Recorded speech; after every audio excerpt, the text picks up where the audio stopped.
Hi everybody, welcome to Mathematics World. Here I am Vijay Kumar Srivala once again with continuation of the topic that is in trigonometry. In earlier videos, my students have enjoyed a lot. I hope so by gathering good information from my video and by using simple tricks for solving trigonometry problems. Now, in trigonometry, so one more concept is left over in this chapter. So, what is that concept? I will explain now. Now, for the angles 0 to 90 degrees, you have seen for writing the table in the easiest way. Now, how these angles? What relation is there for sine, cos, tan and their reciprocals with these angles? You will see the relation. So many doesn't know how these angles are formed here. Now, in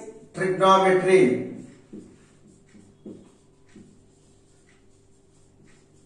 earlier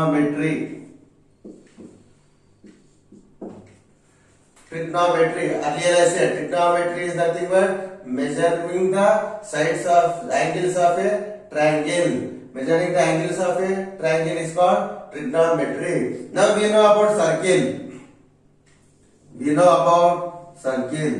A circle, on a circle we are having infinite number of points. So this entire circle is called circumference of a circle, or it is also known as perimeter of a circle. So this is center of the circle. If I draw one line which passes exactly from the center of the circle is called diameter of the circle. In the same way, one more I am drawing. So two lines I have drawn. That is horizontal line and vertical line in a circle, such that this entire circle, that is one complete rotation of a circle, makes an angle of 360 degrees. It makes an angle of 360 degrees. So here each part of this circle, these two axes, that is horizontal line and vertical line, are dividing this circle into four quarter circles. That is Q1, Q2, Q3 and Q4. Four quarter circles. So first quarter, how many degrees? Second quarter, how many degrees? Third, how much? Fourth, how much? So each part, this part is there. So each part of a circle is called quarter circle. So value of this is given by. So here circle is divided into four parts. That is 360 by 4, which is equal to 4 9s are 36. That is 90 degrees. Each quarter circle will have 90 degrees. So for remembering these values, so we are having one easiest trick. That is, I am writing ALL, all. Next is silver, SILVER, silver. We have to come anti-clockwise direction only. All silver. This is TEA, T. Why we are taking the word T means daily we will have a T. So for remembering it will be easy. All silver tea and cups. All silver tea cups. Tea we will have in cups. So very good relation is there for tea and cups. So trigonometry angles, entire trigonometric angles deal with all silver tea cups. All means in this first quadrant. All how many trigonometric ratios we are having? 6 trigonometric ratios we are having. 6 trigonometric ratios we are having now. All these 6 trigonometric ratios means all will be positive. All will be positive. Coming to second quadrant. So anti-clockwise students. In second quadrant, silver. In the word silver, so first letter S. In our trigonometric ratios, first letter is with S. Starts with what? Sine.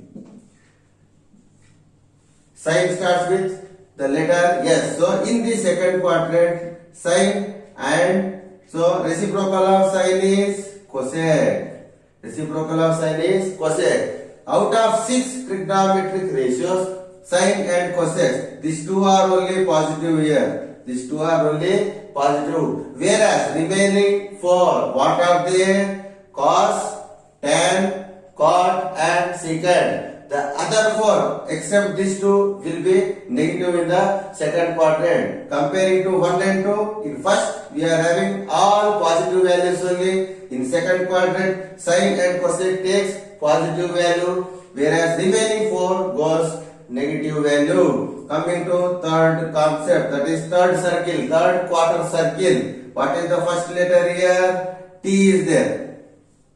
We are having the letter T.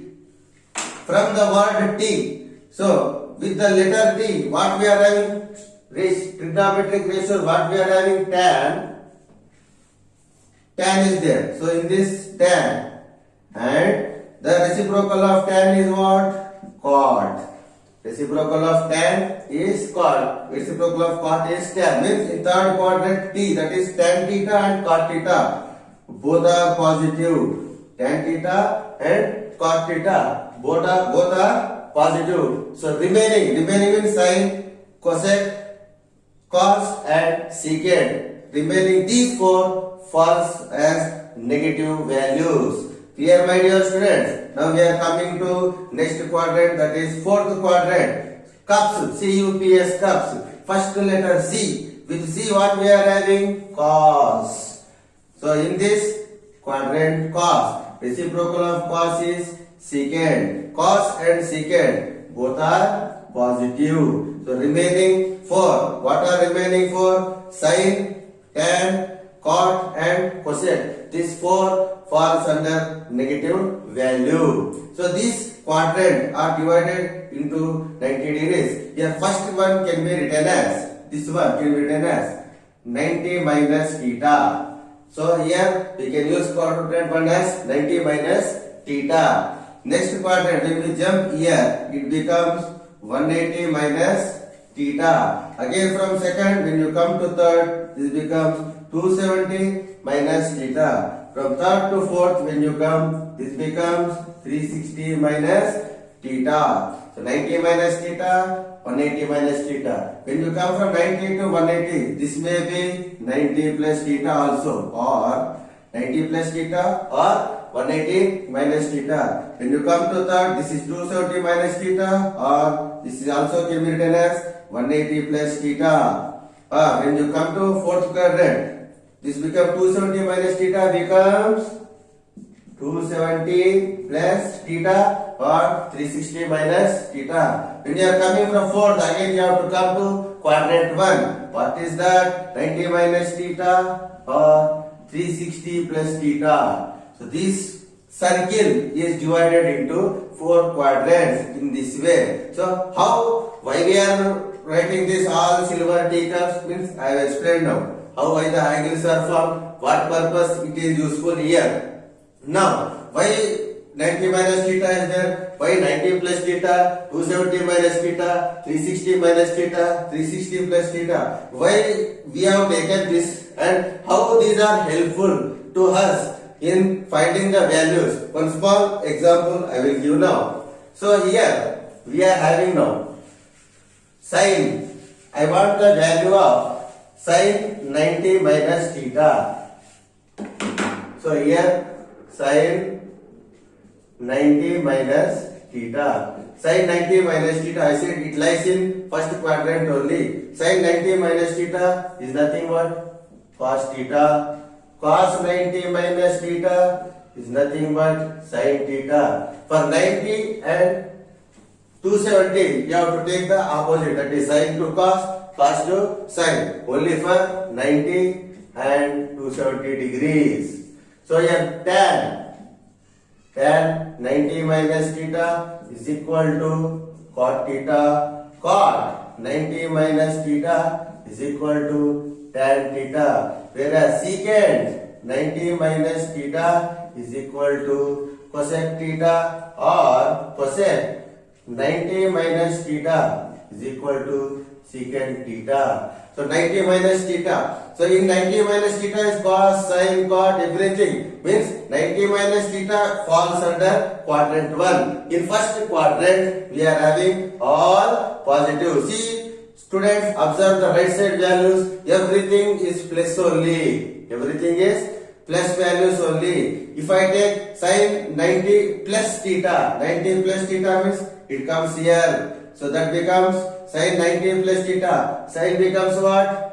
In second quadrant, that is plus here. So answer becomes plus cos theta. Like this, we are having values for sin 90 minus theta, sin 90 plus theta, sin 180 minus theta, sin 180 plus theta, sin 270 minus theta, sin 2 plus 270 plus theta, sin 360 minus theta, and sin 360 plus theta. In this way, for all angles, 90 minus theta to again 360 minus theta. We are having relation for all these 6 trigonometric ratios. With the help of this table, my 10th class students and also intermediate students, not only 10th and intermediate students, for higher education, that is BTech students also, if you are familiar with this all silver teacups concept, then this trigonometry becomes very easy for finding the angles. Not only 90 to 360, any angle is given, that is sin 720 degrees. Sin 720 degrees is given. I hope you can find out sin 720 degrees. Sin 720 degrees, you have to convert in terms of this complete circle, that is between 360 degrees you have to bring. So 760 can be 720 can be written as, for example, sin 720 degrees I am having. So sin 70 can be written as sin of 2 into 360 minus theta. 2 into 360 is 720. So forget this to take 360. Sin 360 minus theta. Again it falls under fourth quadrant. In fourth, what we get? Sin 360 minus theta. In fourth, I am having cos and secant only. So I will get answer minus sin theta. Like this, any big value is given, you can convert into shortcut, that is short form, by using this circle, which gives about the all 4 quadrants. Quadrant 1, quadrant 2, quadrant 3, quadrant 4. I hope my students, they have enjoyed all these formulas. So in previous videos, I have given about trigonometry, relations, identities. According to sides also I have given why Pythagoras theorem is used. So in coming videos, I will solve some little bit problems. How these formulas are applicable and when to apply, how to apply the formulas. In solving the exercise problems, I will be coming with next videos. So please, my dear students, don't forget to do like, share and subscribe my channel. I hope so many students they have subscribed. Still again I am requesting you to subscribe my channel so that I can make more and more videos. Until next video in trigonometry, every student should be eagerly waiting. Thank you everyone.